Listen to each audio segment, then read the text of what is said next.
అమెరికాతో కుదిరిన ఒప్పందంపై కేంద్ర మంత్రి పీయూష్ గోయల్ ఒక ప్రకటన చేశారు. ఆయన చేసిన ట్వీట్ మీరు చూస్తున్నారు. భారత ఎగుమతిదారులకు $30 ట్రిలియన్ మార్కెట్ లభిస్తుంది అన్నారు గోయల్. భారత రైతుల ప్రయోజనాలు కాపాడేలా ఈ ఒప్పందం ఉంది అన్నారు. పాల ఉత్పత్తులు, గోధుమ, మొక్కజొన్న, బియ్యం, సోయా, పౌల్ట్రీ, పాలు, జున్ను, పొగాకు, మాంసం ఉత్పత్తుల విషయంలో భారత ప్రయోజనాలు కాపాడేలా ఈ ఒప్పందం ఉంది అన్నారు పీయూష్ గోయల్. ఈ ఒప్పందంతో మన రైతులు, మత్స్యకారులు, చిన్న పరిశ్రమలకు లాభం చేకూరుతుందన్నారు. మహిళలకు, యువతకు లక్షల సంఖ్యలో ఉపాధి అవకాశాలు లభిస్తాయన్నారు గోయల్.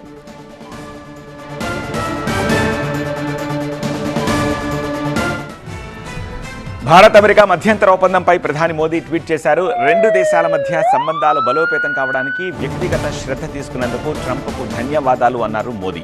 మేక్ ఇన్ ఇండియా ప్రయత్నాలను ఈ ఒప్పందం బలోపేతం చేస్తుంది. రైతులు, వ్యాపారులు, చిన్న పరిశ్రమలు, స్టార్టప్లు, మత్స్యకారులకు ఈ ఒప్పందం కొత్త అవకాశాలు కల్పిస్తుంది అన్నారు మోదీ. మహిళలకు, యువతకు పెద్ద ఎత్తున ఉపాధి అవకాశాలు లభిస్తాయని అభిప్రాయపడ్డారు మోదీ.